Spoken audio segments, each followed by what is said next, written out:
All right, welcome back to Genuine Connections, episode 6. Again, my name is Jacob Shamer here with Lucas Skywalker Cortez. Today we are talking with Downey, who does poetry and seems like a pretty zen person, if you ask me. What's up, man?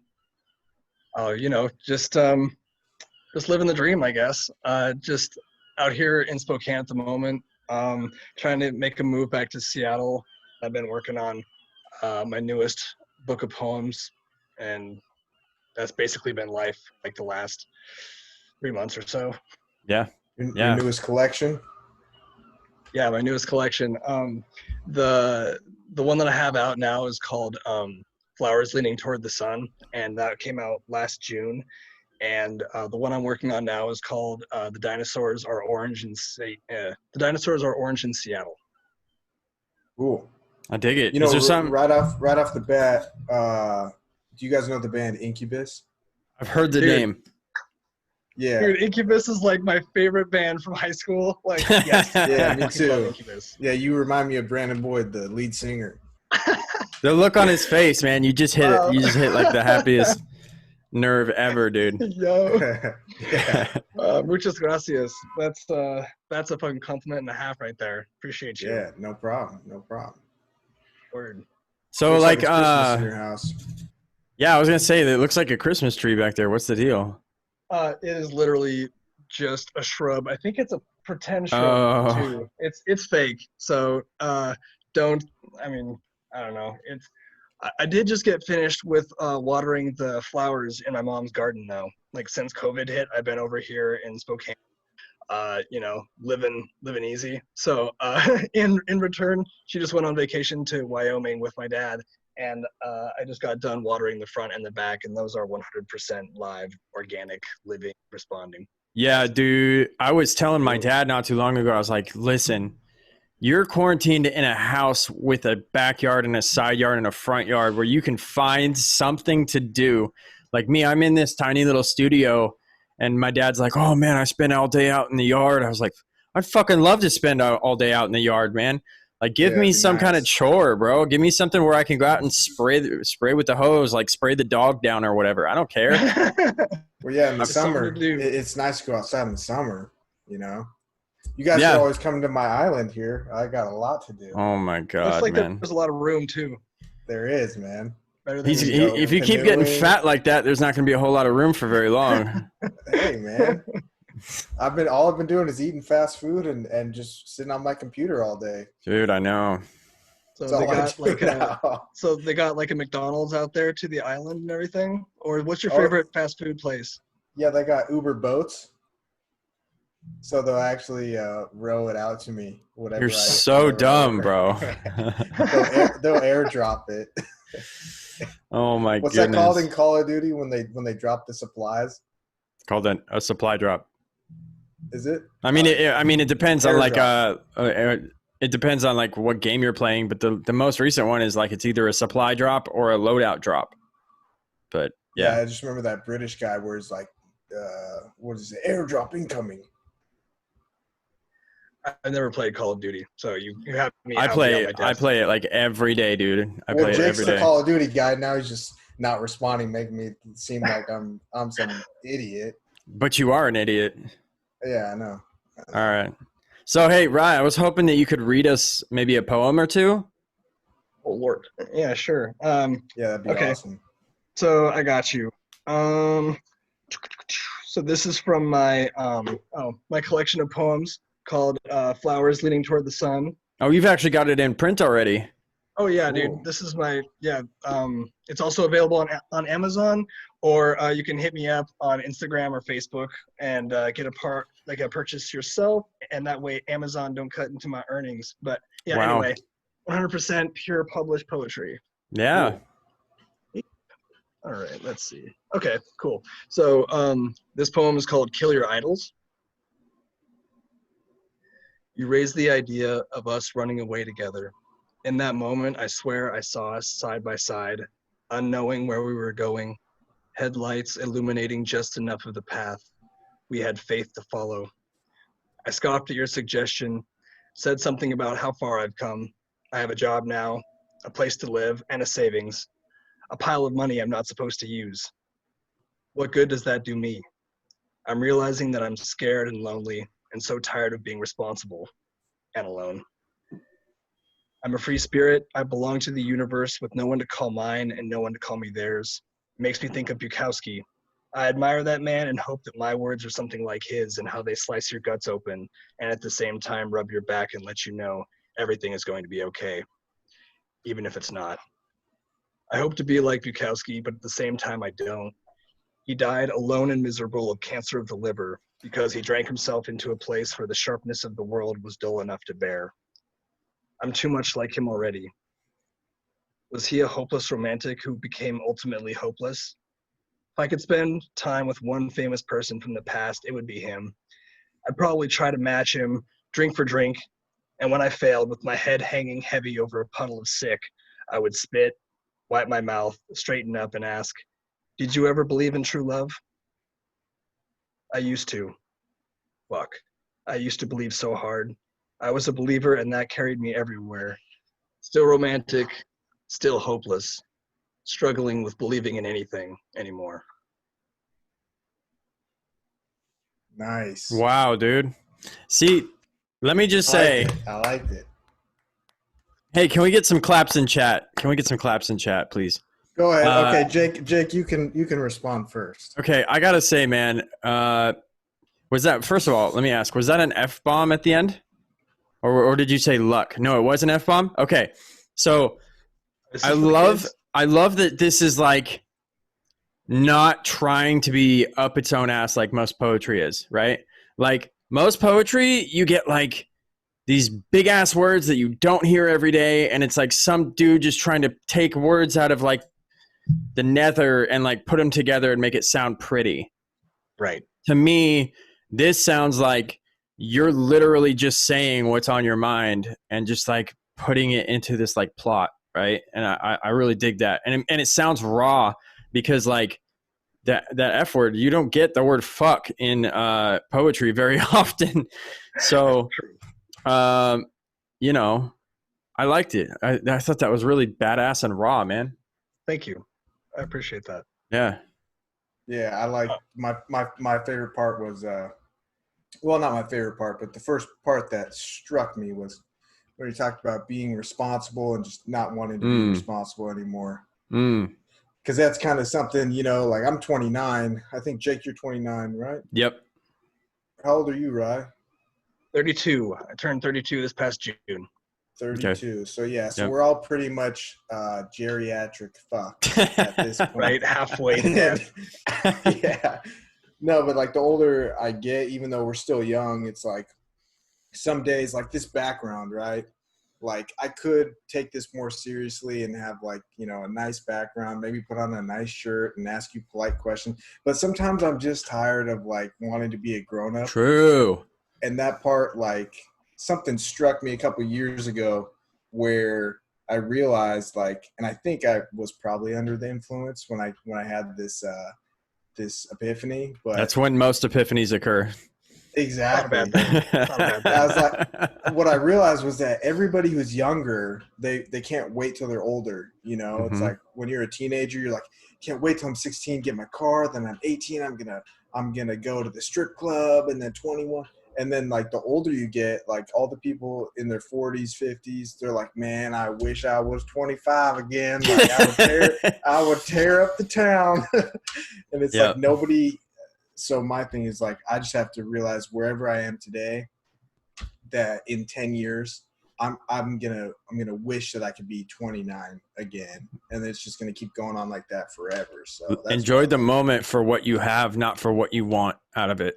You know, for like sure. Don't look at like the way that I kind of live life right now is like, sure, there are things that I want and I focus on that a little bit, but like what grounds me is like being able to like take a step back and look around me and realize that 2-3 years ago, I had none of this, right? Like I was some homeless dude on the street, smoking meth, just trying to get fucking my next meal, trying to find a place to take a dump, bro, because like nobody wanted me in their store, right? And I didn't have a home.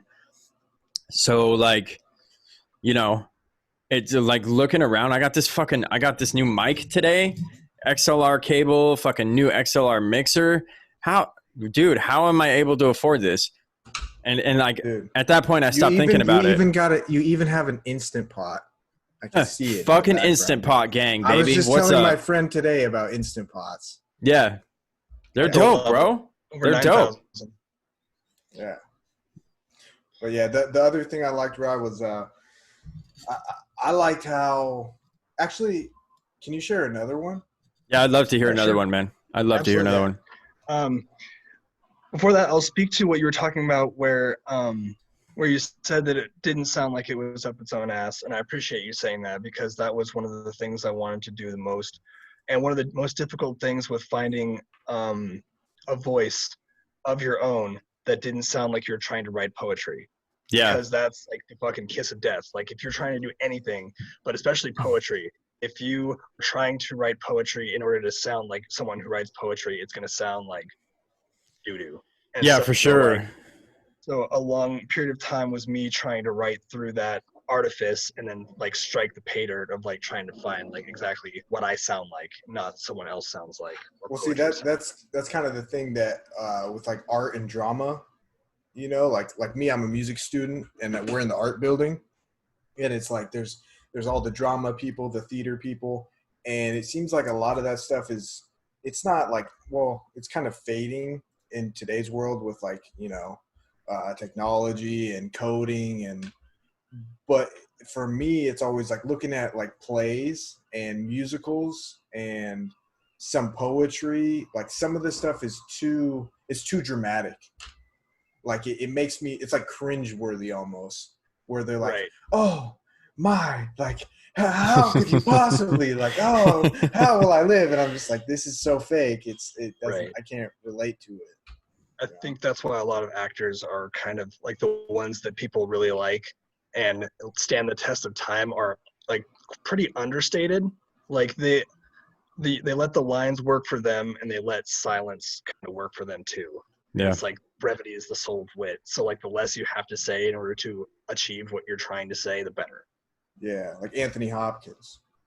Exactly. That dude, he talked about how he would read the lines, like the script, like 200 times before he ever stepped foot on set. So he would know like every single part of it. He talked about it on Inside the Actor's Studio with James Lipton. Like that dude is amazing. And he has like, he wrote a symphony and he has like poetry, like tons of poetry just memorized. And he like pulls it out on the spot. What a G, dude. Right? I fucking love Anthony Hopkins. Me too. All right, cool. So this is the first poem actually that I hit pay dirt on my voice, where like I was I was laying in bed downstairs in my house and I heard my one of my housemates talk and complain about the news, and it irritated me, and it just like a voice spoke up in my head that was like completely my own. So this is called Nuclear Summer.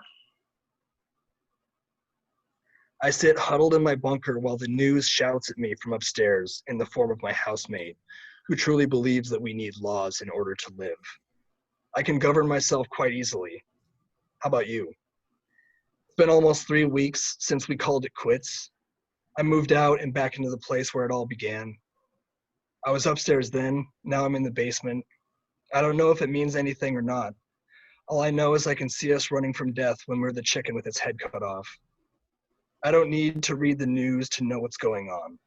More wars, more death, more money. And now a commercial break. Buy shit to fill the hole that is your fear of dying. I see my world crumbling, and in its struggle to maintain, my loves are trying to fuck and feel their way out of death. And I'm sorry. Buy the big shiny car to get the hot plastic pussy marketed to us, free of hair and other things unfit to share. Keep the machine oiled and ready to consume us all once we're free of the womb. I wish I was different. My friends are fucking friends of friends to achieve their own ends, and I feel like I'm melting under the heat of my own shame.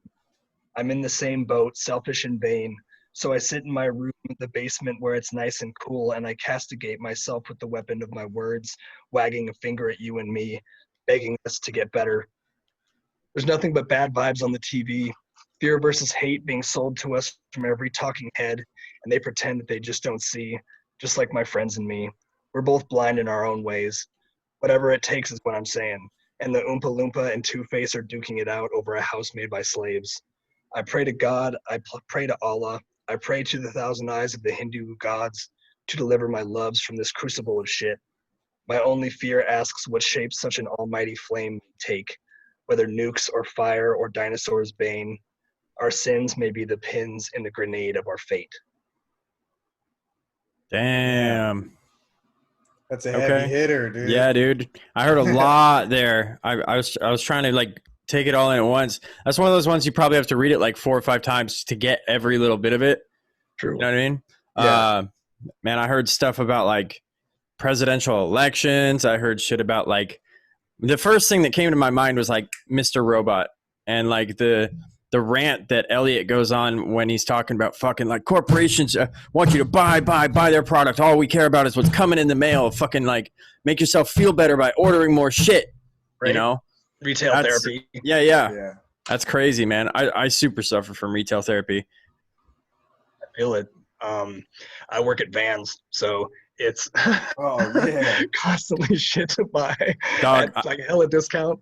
I fell into a new hobby recently where I started building Gundams, and then I decided I wanted to paint my Gundams. Here, let me show you what I have so far. Let's see them. Let's see them. You can't really see them that well. Give us as up close and personal. Hang on, I'm trying not to knock shit over off of my. Get in there. That's as close as I can get with the cord, but. I mean, it's a fucking expensive habit, right? Yeah. But it keeps me busy, and I love it because it gives me an excuse to like shut everything out. You know what I mean? And like when I was hearing you say that part of the poem, I was like, wow, dude, that sounds like something I'm doing right now with my Gundams. And like, I mean, let me preface this by saying I usually always make sure, with an exception of like 1 or 2 times a month, that I have all of my priorities taken care of before I sit down and spend fucking 6 hours on a Gundam, you know? Yeah. So, but yeah, that struck real true to me. Holy shit. Yeah. Yeah. Like, for me, what I heard in there was kind of like a, like Rage Against the Machine vibe, like fight the system.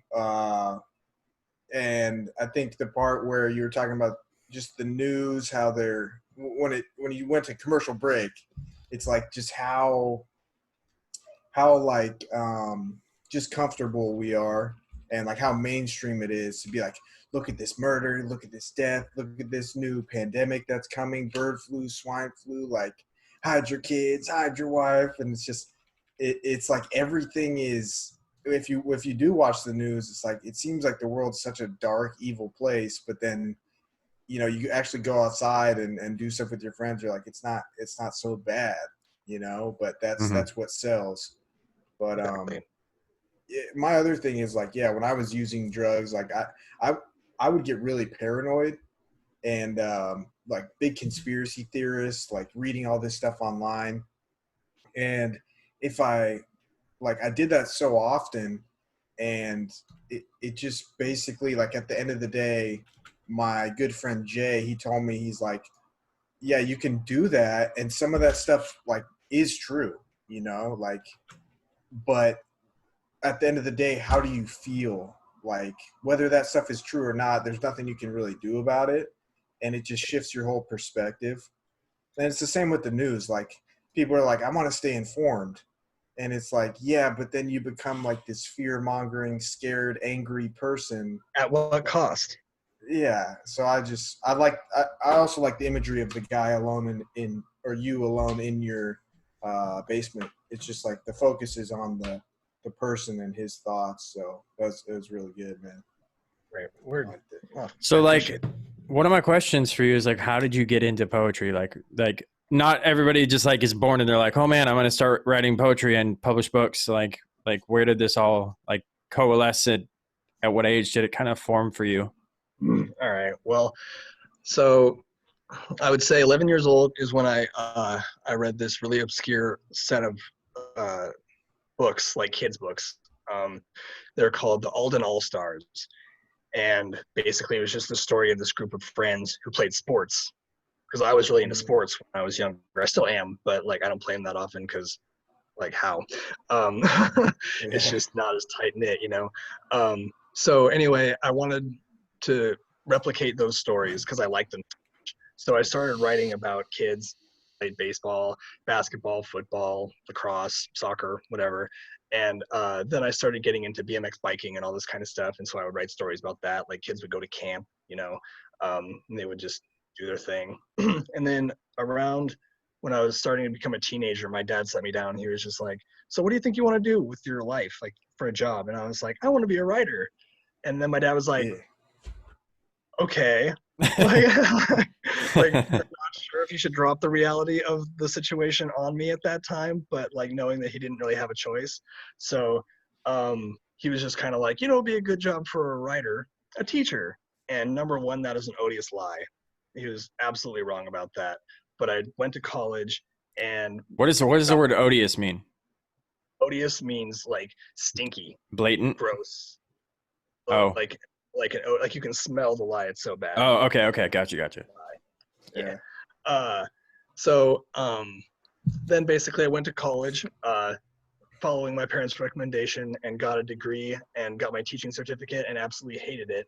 But all the way through that, I was writing stories and writing novels, and I had a group of really good friends at college, like four other guys, or three guys and a girl, and they were like really talented writers too. So we always wanted to like encourage each other to do the thing. And I actually took a poetry class in college, and I absolutely hated it because the professor was very like formal. So he wanted the rhyme and meter to match, same amount of syllables and of lines to rhyme and all that like kind Dr. of stuff. Seuss. Yeah, exactly. That just sounds like a bad formula for good creativity. Yeah, exactly. It definitely like it stifled at least mine. I didn't talk to that many people in the class because it was just, it kind of caused me to like check out. And when I was in high school, I wrote poetry about like basically love poetry, and it was fucking terrible. I don't know if it's around anywhere, but I hope not. I hope they threw it out and burned it, because it's all rhyming stuff and just sounding like poetry. It's not good. But anyway, I graduated from college and I wrote 2 novels that I didn't think were that good. And then there was a huge like 4 or 5 year span where I didn't write or read anything because I was doing copious amounts of psychedelics. Mm-hmm. Yeah. he goes, yeah. Cool. Yeah, who the brother. Joe Rogan in the group is. I appreciate it. Yeah. So basically after that period of time, I stopped, and then I kind of, I don't know, it was like my brain healed itself, and then like the first thing it did was go back to telling stories and playing with words, and it all kind of coalesced in that moment for like that happens in Nuclear Summer, where I was in the basement, and I had about 2 years of sobriety, I think, at the time, and then something just clicked. And then funny part is, in college, that group of kids had told me that I should start writing poetry, but I was just like, no, I hate writing poetry. I don't like it. I wouldn't be good at it. And then lo and behold, like, you know, 8 years later, 7 or 8 years later, I just picked up poetry and like never looked back. So that's kind of the story. Cool. Have you heard of Masterclass? Yes, I have. Have you ever taken any of the writing ones? I took the Billy Collins one, actually. Cool. I feel like a total idiot for not knowing who Billy Collins is. I don't know. A writer? He was the poet laureate, so like the big man on campus for poetry in America for like a little bit. I think it was like 5 years ago or something like that. But he's like one of the poetry darlings of America. His stuff is, I'm not gonna say it's bad. His stuff is pretty good. It just seems kind of like poetry that your grandma would like to read. I hope he never watches this. He's gonna be like, that guy's a fucking asshole. But probably sounds like the one poem I've written in my entire life that was anywhere decent. It's a little bit.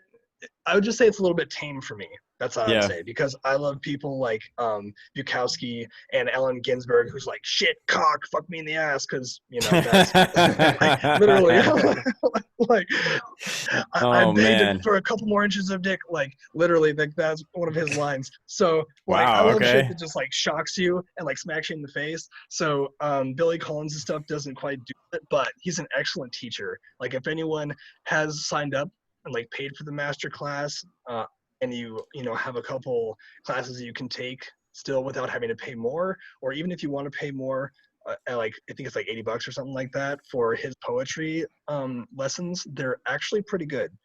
I would recommend it. I liked it a lot. Masterclass is awesome. Yeah. I was looking at the Neil Gaiman. I think that's his name. Yeah. I was gonna take one of his. I haven't taken it yet, but I was looking into that. So it's the storytelling one, right? Yeah, I think he does like short stories.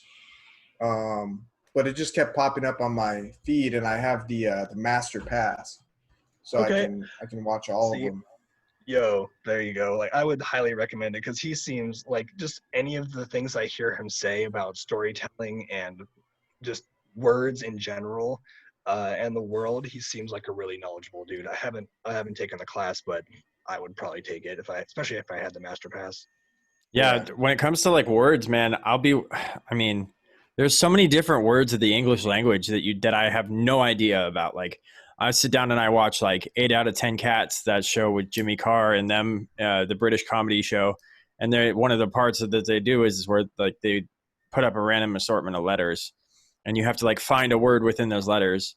And then if there's if you make one with 5, they'll go like, okay, well, could they have gone any bigger? And then the girl who does like the dictionary stuff, Susie Dent, she'll go through and be like, yeah, there was a 9 there. And then it'll be like this really obscure word. And you're like, holy shit, I would have never, ever known that.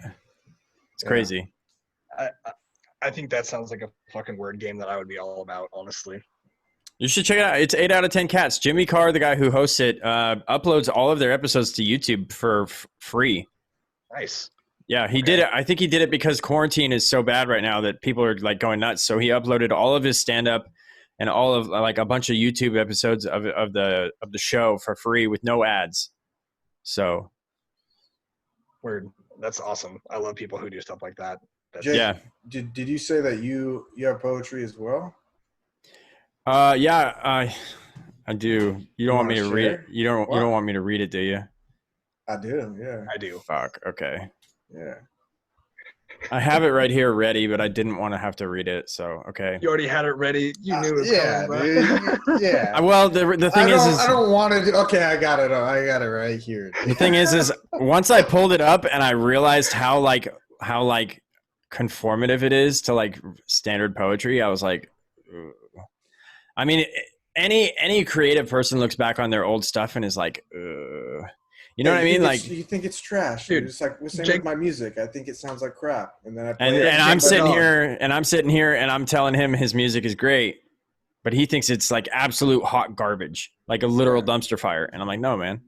All right, so I wrote this in the middle of my year-long outpatient when I was getting sober, and I think it was during one of the classes where you have to sit down and like reflect and like write stuff down. So it was like literally a session where we had to do this, but it just kind of came to me out of nowhere.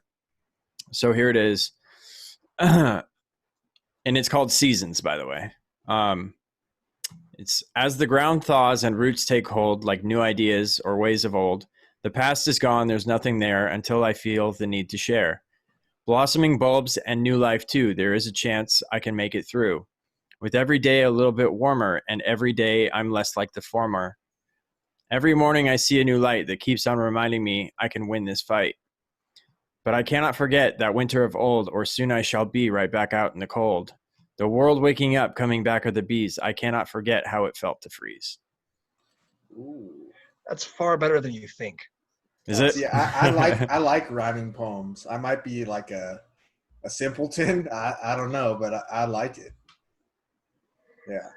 Personally, I don't think there's anything wrong with rhyming. I just think that sometimes people just get so focused on the sound and like looking for the right word to fit the rhyme that they're not exactly looking for the right word to fit the mood or like what they Yeah. really mean. See, now all of that came out in like a 5 minute, just bam, busting it out. Like it happened out of nowhere. There was no time for me to sit down and think, oh, does this sound good or does it not? It just like flowed out of me. I don't know. It was the weirdest thing. That's honestly almost all the poems that I write happen within a 5 to 15 minute stretch. Yeah. And then I'll go back and like slash the crap out of them and like cross out words. And like, usually it's just like, I look for extra words that don't need to be there, that don't fit the cadence of the line, or just take away the energy. Cause like just certain extra words, like 2 or 3 extra words in a line, or, 5 extra words in 2 lines can like make the poem feel like it's dragging so much that just completely break immersion. Yeah. Yeah. Like it loses its pop. Like, Mhm. so it's like taking those out is a nice quick fix. But no, I think it was much better than you yourself think that it is. I appreciate that, Yeah, but I liked it. I like certain things like with your poem, with movies, with music, where if it's like, here's an example. Have you guys heard of tropical house music? Yeah. Yeah. Right. So a lot of it is it's really simple, and a lot of it's the same. The chords are the same, but if it's executed really well and it's mixed and mastered really well, it's kind of like pop music too. Like you hear it on the radio, you're like, this song sucks. Like the lyrics suck.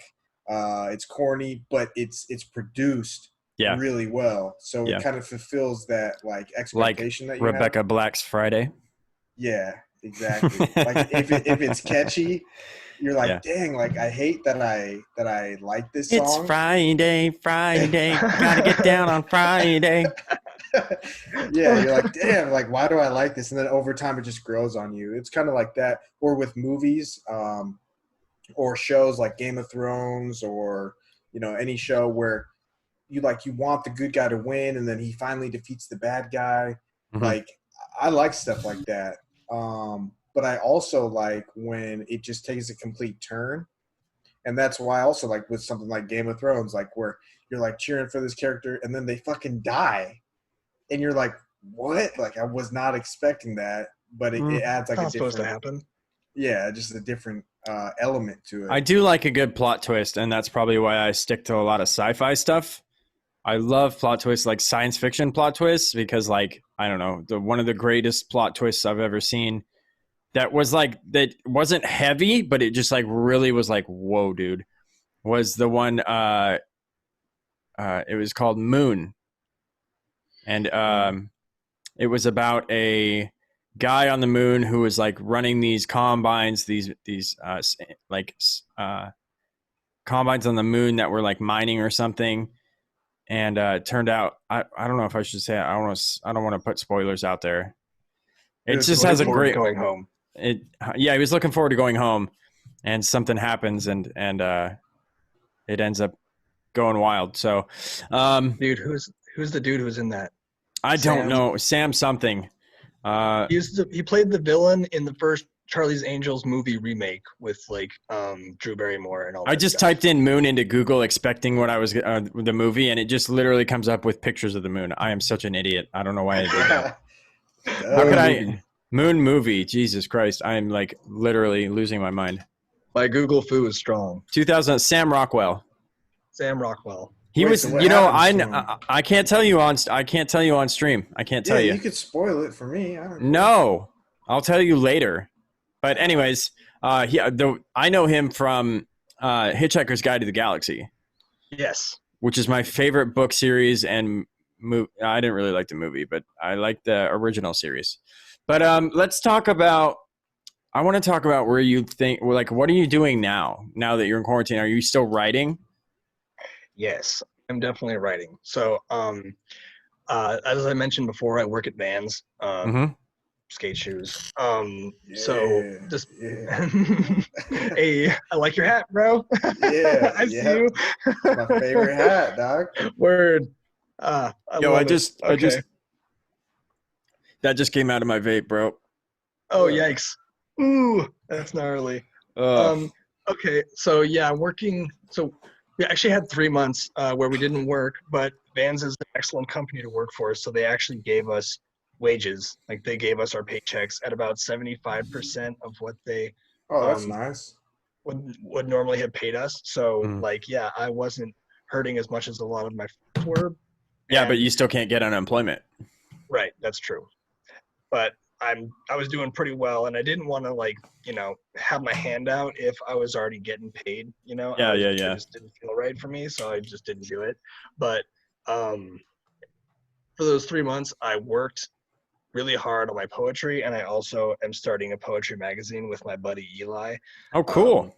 yeah, it's called Beatific, Beatific, which is if you've heard of the Beat generation of writers like No. Kerouac and Ginsberg and those Jack guys. Kerouac. I've heard his name a lot, but I've never Okay, actually like looked into who he is. okay, you should check him out. He's a Didn't awesome he like like go on like this solo trip across like in the woods or something and like across America. He yeah, wrote and On the like all Road. these all these like 20 something girls are like, "Oh man, I want to be just like him." And then they end up Yeah, going and like they end up getting picked up by some weird dude and murdered or something.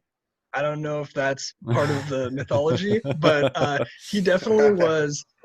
He was like I don't know. He liked Hinduism and Buddhism there for a minute, and Yeah. he would go on cross country trips like hitchhiking and driving in cars, depending on which friends he was with. Mhm. Sometimes alone.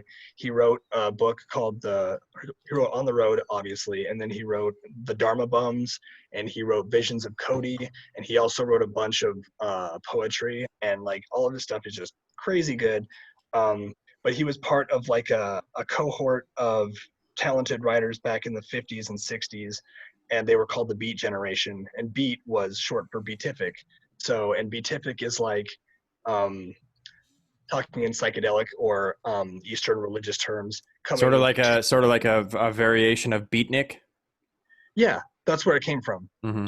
Yeah, exactly. Beatnik, Beat generation. And so beatific means like coming to like a realization or unity with like the ultimate reality, i.e. God, small g, or spirit, or whatever you want to Hmm. call it. So Some sort of higher our power. poetry magazine, it's like, exactly. So our poetry magazine Yeah. is not quite so religious, but it's more spiritual in the moment. Like we try and depict poems that are about that moment of experience of awe where you like forget yourself and you're like completely in the now and in the present. So um, that's what the magazine's about. And then I've also been working on new poems. And it's funny because we were talking about how, you listen to your music and you don't think it sounds that great. And I have a constant problem where I'm reading these old poems from about 9 months ago for my new book, and like editing them, and like, God damn, these sound fucking awful. And then I go to like my memo pad on my phone and look at the poems that I've written recently, and I'm just like, damn, these are fire. I want to put these in this collection, but like it has a theme and a kind of feeling that it doesn't fit with the new poems. So that's pretty much what I've been doing on quarantine. Also trying to like get the mental health straightened out. I was trying to take the time that was allotted to me to do something that I don't normally have time to do always when Yeah. I'm working and stuff like that, which is being very like inner looking.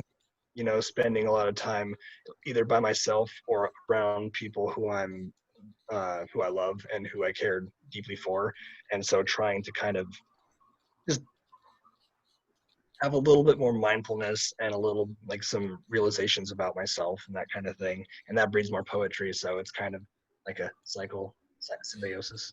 So like more introspective kind of. Exactly. Yeah. It's good See, stuff, I man. something that I would do is I used to journal a lot. I'm not doing that as much now. But actually, when you were reading, I think your second poem, "The Nuclear Summer," it kind of reminded me of like a journal entry. Like because sometimes with my journal entries, like if if I'm doing it just to like I don't know, I always have this weird thing where I feel like somebody's gonna read it maybe in the future. Like I play this like little game, like I'm writing my memoir, and that one day, like when I die, my grandson will read this great memoir of his grandfather, the great Luke Pop pop. Skywalker. Yeah, and I have this weird thing like somebody's watching, And I started recently to change that. Before I stopped like a month ago, I haven't journaled for like a month, but where I stopped trying to write it for somebody else to read and then judge and adjust my appearance based on what they're gonna think, if that makes any sense. Because you always like try to put a regulator on what you're saying and doing based on like who's there and wear this certain type of mask or whatever. But when I journal, I was doing that too, and I was like, wait, this is just supposed to be for me, like where I can just write and be 100% authentic and connect with myself more, because that's really what it's all about. It's about connecting with myself, getting more in touch with me and not have to do it for anybody else. Because at the end of the day, if I'm doing that, I'm just seeking more validation. And it's not really a practice of mysticism, which is kind of what you were saying with the spiritual practices of the beatific. It's like mysticism is connecting with your higher power, and it's not like doing seances and stuff like that. It's more like a spiritual practice. And my Right. spiritual life, like in quarantine, has kind of sucked because I'm not really hanging out with people. I'm not going to meetings. I'm not really doing stuff for the benefit of others. It's kind of just me, myself, and I. And it feels kind of indulgent because I'm just like, I'm in my own room by myself. I leave like once a day to go buy something to drink down at the store, and that's like the highlight of my day. Seeing somebody else and then like coming out of my cave. And I'm excited to get back like outside and hang out with people and just live more of a spiritual life where I can just do service work within like the recovery community of like making coffee at a meeting, or like asking somebody else, like even asking you like questions about yourself instead of just thinking about myself all day long. It just feels kind of I don't know, it just gets old, you know. Yeah, I feel a lot of that. The thing for me, I don't know about uh, feeling drained because I can't go outside. I don't know. I have such a big online presence that when I get lonely, like a lot of the people that have been in my corner lately and have been able to like help me feel better is the guys that I play Call of Duty with, my clan. And so like I know that at any time I can go on, I can get on TeamSpeak and like join one of the lobbies and just be like, what's up guys, I need to play with somebody, or I'm bored, I want to talk to somebody. And they're like, all right dude, cool, yeah. Our clan has like 3,000 members. So we have people in Scotland, we have people we have people in India, we have people in Afghanistan, England, North America, all over the place. And so I know one of the guys lives in China. And so, it's just crazy that you can get like this cross international communication, even though I'm sitting right here in my apartment, and I'm sort of an introvert / extrovert. I'm not sure where that spectrum of introversion versus extroversion really kind of confuses me. Like people say, oh, I'm an extroverted introvert, or, oh, I'm an introverted extrovert. Yeah. Like it isn't that the same thing, but I don't know. So I'm completely comfortable like being alone in my apartment playing video games and working on Gundams when I'm done with my homework, because I know that by the fact that I've done my homework and I've done those things for school, I've thereby bettered myself and pushed myself one day further towards a better Jake down the road. Yeah. So, I feel more comfortable being alone than Luke probably does. I know Luke's a huge extrovert. He's really sociable. Not really. Yeah, you are, dude. Don't even fucking lie. No. Like I can put on, like, I can go out and hang out with people, but it drains me, dude. Like when you were talking about Really? the introvert extrovert thing, I would prefer to be alone. I like being alone better. That's why this quarantine, I'm not really taking it too hard. But now, like, I guess what I was trying to say earlier is the longer this shit goes on, like the months of it's like eating your favorite food for dinner every day. It's like eventually you're gonna get tired of a steak dinner, And it's True. like I love being alone, where nobody can tell me what to do. It's like I can play video games, I can watch Netflix. But now it's been like 4 months, or something, I'm like, okay, like I do want to go outside and talk to people. I do want to, you know, hang out. But I'm the same as you. Like once I do my stuff, I go to work, I get my schoolwork done. Like I like being alone. So Ryan, let's talk future projects. Let's talk what's coming for you in the next couple of years. Ooh, okay. So next couple of years, well, right now I have 3 books in the works, all poems. Mm-hmm.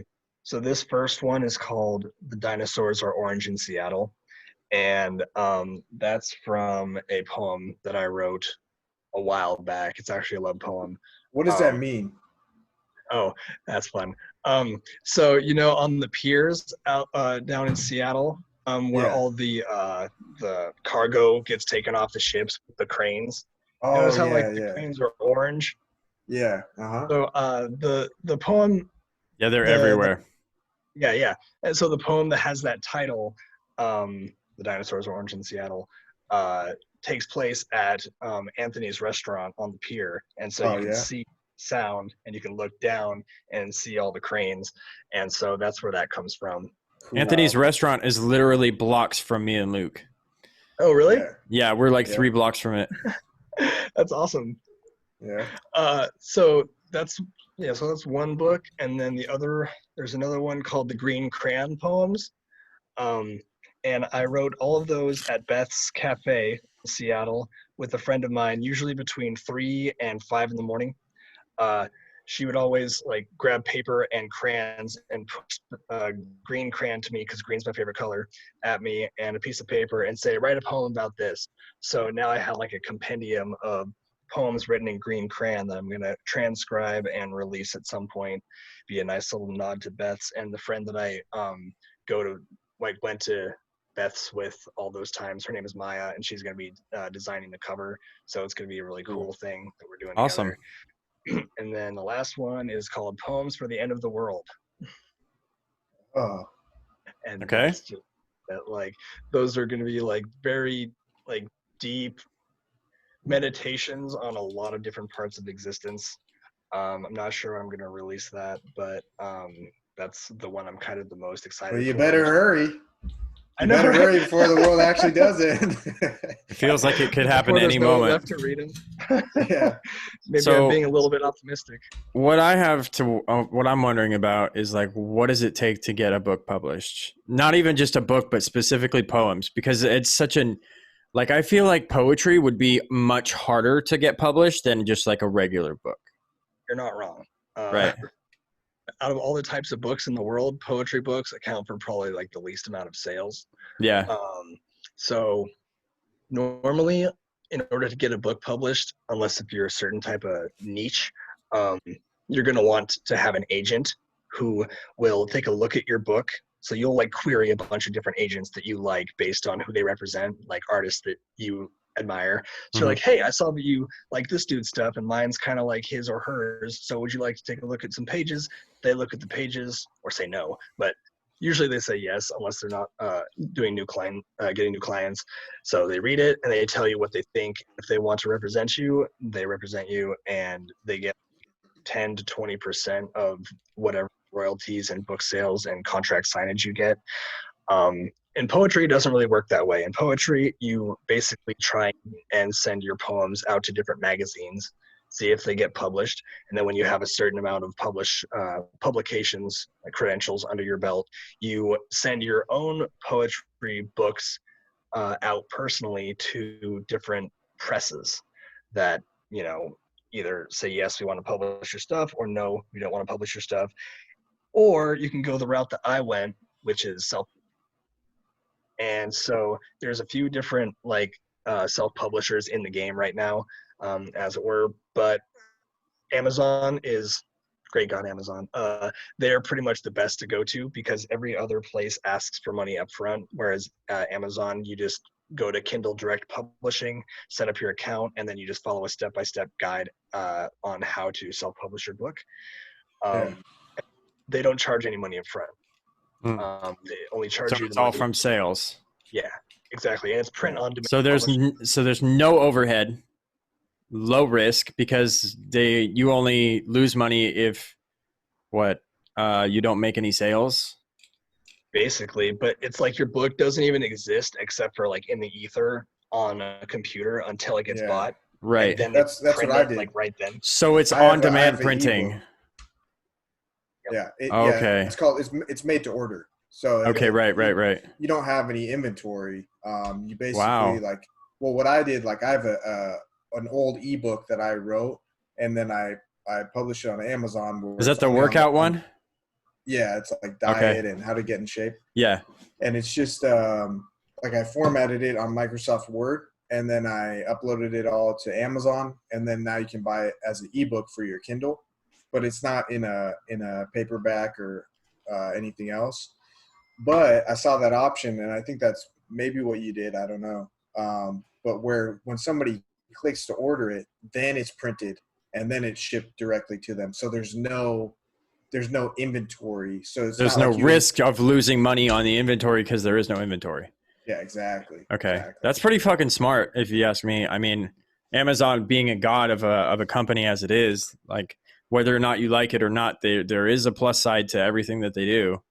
But I mean, yeah, dude. So that was a really smart move on your part.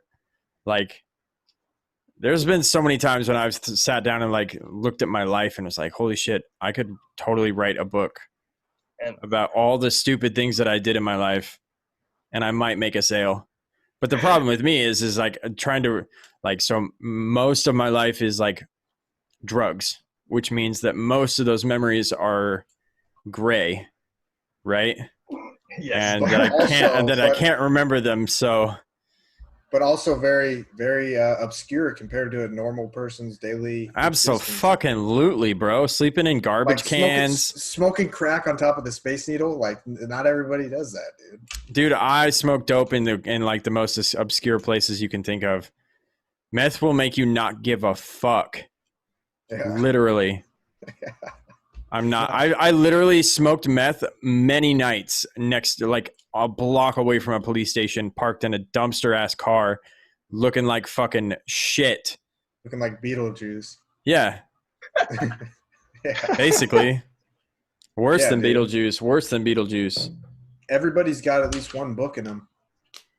Yeah, that's true. Somebody, I think Pastor Greg told me that from Matt Talbot. He said everybody's got at least one book in them. Yeah. If you have a following, I mean, you can make. Well, I mean, I've made a good amount of money over the span of a year on my friendships and my connections, all the people who kind of support my poetry. So if you have like an online presence, that is like, honestly, that's a very good thing to have. Yeah, because let me just say, I know Jake's too humble to say it, but Jake here, he just became an affiliate on Twitch.com. Okay. Subscribe now. Go to Jake from State Farm with 3 M's and subscribe now. 3 R's. Oh yeah, 3 R's. Sorry. Excellent. That's awesome. Congratulations. Thank you. I put a lot of work into it, man. And if it wasn't for a couple of other streamers that I became friends with, I really would have been kind of lost. Like it was sort of like a mentorship thing. Like, you know, I showed up in their chat and they're like, oh, cool. You know, let me show you how to do this better. You know, let's keep your audience engaged while you're streaming. So, and it doesn't help that, it does help that I spent a lot of money on, you know, gear like the microphone, the new audio mixer, the multiple cameras that I have, the $3,000 computer, you know. Well, look the part, be the part. Yeah, I mean, I guess I just want it to be high quality, you know. I just want to give my best and give my all to like the audience. And really, at the end of the day, it's not about money. It's about doing something that I enjoy and like doing it with the company of other people. And like, if I make money off of that, then that's fucking amazing. But I'm also not going to rely on it as a sole source of financial income. I want to like have a life outside of like being a Twitch streamer.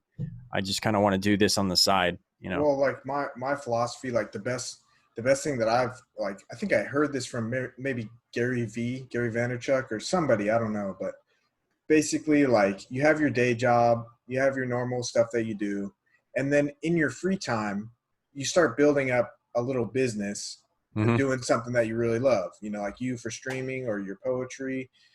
And then over time, like if you put enough of your free time, instead of just coming home and, you know, getting your food and watching Netflix and complaining about whatever, if you're investing this time over time, then your hobby, if you start making money from it, it can eclipse what you're making from your day job. And at that point, then you can make the decision and say, hey, I'm going to leave, you know, McDonald's where I'm flipping burgers, and I'm going to start streaming full time. And that's the kind of the best formula I've ever seen, because a lot of people will just say like, fuck it, and quit their job. And they're like, I'm going to be a full-time belly dancer. And then it fails because it needs time to ramp up. What an obscure job to like use as a reference. I enjoyed that though. That was so good. Like that's just Luke, man. That's just Luke. He'll just pull shit out of his ass like that. Dude, I bet people have quit their. I bet it's. I'm sure they have. I'm sure they have. I'm not saying they haven't. I'm just saying you're big on the quips, man. Like you just like your brain operates at a faster capacity than mine does. I wouldn't have thought of that. I don't know about fast. Honestly, though, Gary Vee, like if you want some like hard truth, like if you want someone who's gonna like help you hold yourself accountable to like what you want to do, like he's an excellent dude. He's got great content. I love Gary Vee. Yeah, me too. You guys say Gary Vee, and all my brain does is think Gary Busey. No, not Gary Busey.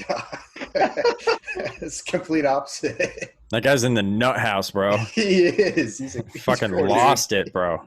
Pouring out for Gary Busey. What was that show he was on with that random fan of his where they would like go around and just do weird shit? I think it was like on MTV. Weren't they hunting? No. It was just them going on like adventures around cities and shit, and like him like making funny episodes about Gary being a total nutcase. Viva La Bam? No. No. I'd have to look it up. Seen that. Hang on. Those shows used to be awesome though. I like Viva La Bam. I love Viva La Robin Bam, Big. dude. Yeah. Yeah. It's like hang the on. mid 2000s, like those shows on VH1 and MTV. Dude, I love those. I'm looking up the show right now. I think it's it's called I'm with Busey. Adam De La Pena learns life lessons with his hero Gary Busey. Dude, that could sell. Damn. Yeah. I'd watch that. Hey, you got to check it out. It's so funny, dude. It's so funny. It's literally there's moments where Gary Busey just goes off on a fucking tirade over nothing, and it's all on camera, dude. It's absolutely fucking hilarious. Yeah. Don Vito. Don Vito. I remember Don Vito. Don Vito. Yeah. Wasn't he the one with the dent in his back? The big old dent? I think so. Yeah. The weird lazy eye. Yeah. He got accused of some shit. Yes, he did. Yeah. I don't want to talk. I don't think we should talk about it on stream, but he's also dead. Oh, he is? Mm-hmm. Wait, really? Yeah. He died like probably 5-10 years Didn't he ago. die of a heart attack? I think so, yeah. Yeah. Vincent Margera, kidney failure. Kidney failure. Yeah. Wow. Okay. Yeah. I mean, geez, dude, what a way to go. Holy shit. So, as we wrap up, I want to ask you, Rai, like, is there any closing statements or thoughts that you want to throw out there? Yeah, I would say I had a friend a while back tell me something like the opposite of depression is expression. Mm-hmm. So I just encourage you, if there's anything that you feel like doing, like if you see your homies out there being DJs and you would like to learn how to make music, then and if you're afraid, the best thing you could do is just talk to your homie and be like, yo, could you show me how this works, and like learn a couple tricks, and then just start listening to music on a different wavelength instead of just listening to it to enjoy it. Like try and see how they put things together. Same thing with if you want to write poems, read a lot of poetry and then just write them. And if you write one poem every day for 365 days, there's no way you're going to write 365 shitty poems in a row. Same thing with making It's true. It's a law of averages. You're going to find something good in there. So by that concept, Luke, all your music is shit. It is. Yeah, it is. And I gave up on it because people like you keep telling me that it's horrible. Yeah. But no, right. That's really actually good advice. I think that me, like a lot of my earlier years, I was depressed. And the thing about depression is like you feel like you want to do something, like I want to go to the gym. I want to make music. I want to try something, but you feel like something's pressing you, like you're being held back, like it's too much of a weight. And I think that's really good advice. Like if you do the thing, you'll have the power. If you practice enough, like you can't not learn if you do it every single day and you just don't quit. And it sounds so simple, but you hear all these like big names and you're like, how'd you get there? What'd you do? And they're like, I just didn't give up, Yeah. So it's good advice. Embrace the suck. Jake the dog, bro, sucking at something is the first step to being really good at something. It's true. Yeah. Success never surprised anybody. Right? Yep. Deep. Because you're always, whenever you're successful, you end up being it ends up being after a point of where like you've been working for it for a long time. Right? Yeah. And at that point, at that level of commitment, when it happens, you're never like, what the fuck? You're like, nice, finally. Which means that you're not surprised by it, but you embrace the fact that it happened. And you know what I mean? Like, it's just so simple to get lost in the work rather than focus on the goal. It's true. Which is, in a way, it's how it should be. And like, I feel like, because if you fall in love with the work, you're never going to be disappointed because you're doing what you love. Yeah, totally. If you're just chasing the accolades and the titles and stuff, that's the wrong way to go about it. You want to be just working all the time, and then someone comes to you and they're like, hey, you're nominated for a Grammy, and you're like, okay, and you go back to working, and I think that's the best recipe for success. So before we close, I have one of my viewers that wants to share one of her poetry creations. Yeah. I'm waiting for her to send it to me in a whisper. While we're waiting for that, do you want to shout out your your books again, or whatever you want people to be linked to? Sure. Yeah. Where can they buy it? So you can buy Flowers Leaning Toward the Sun by Downey on Amazon. And you can also find me on Instagram at R-Y of Wands, OFWANDS, all one word. And you can message me, and you can also buy the book from me directly. And I already have copies of it, so Amazon don't get that cut of the profits. So if you want to do that, that's totally chilling. The way it works, I just want to get my books into people's hands. Yeah, I've had your Instagram like on screen the whole time, like most of the time that we've been live. So let's see, did it come through? Okay, yes, it did. All right, so let me see if I can copy and paste this so that it's easy to read. I don't know what parts of it are. I don't know where the lines are and where they haven't, so I'm just going to read it.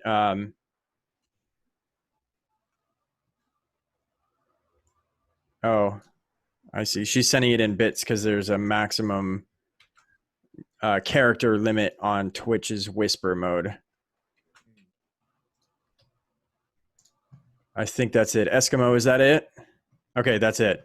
All right, so on the outside, always looking in, will I ever be more than I've always been? Jack of all trades, but master of none, in a society that only accepts the masters of one.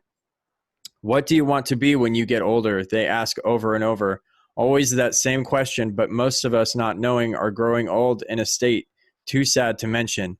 Sometimes it feels like I'm living on the edge of a knife and I don't know what I'm doing with my life. More than anything, I miss my own laughter. Maybe I'll find it in the next chapter. All I have to do is turn the page. If only I believed I had the strength to escape my self-made paper cage. And that was from Eskimo Zero, our viewer. Thank you so much for sharing. Yeah. Thank you for sharing. I love that this is the way that we're kind of rounding out this episode, because that's one of the things I've always wanted to do like the most, is to just inspire people to express themselves, to like, so just to see like that train keep rolling, like it came from me, passed over to you, Jacob, and then now a viewer is sharing. I'm just like, Yeah. dude, that is what is up. Like that makes me Dude, so happy. I should have brought some poetry, dude. You're I like, should have oh, man, prepared. You looks like you're ass out on the game, brother. I know. We don't All got pen and paper on the island. Well, oh my God. Look, Ryan, I want to thank you a lot for coming on the show, man. Yeah, it was really great. Really, really great to talk to you. Again, everybody go check out his book. What's it called again? Flowers Facing the Sun. Flowers Leaning Towards the Sun by Downey on Amazon. Yeah, man. Thanks for coming on. Yeah. Thank you, Rye, a.k.a. Brandon Boyd from Incubus. It was very nice chatting with you. Same to you, brother. Thank you so much. Have a good night. You too. Bye.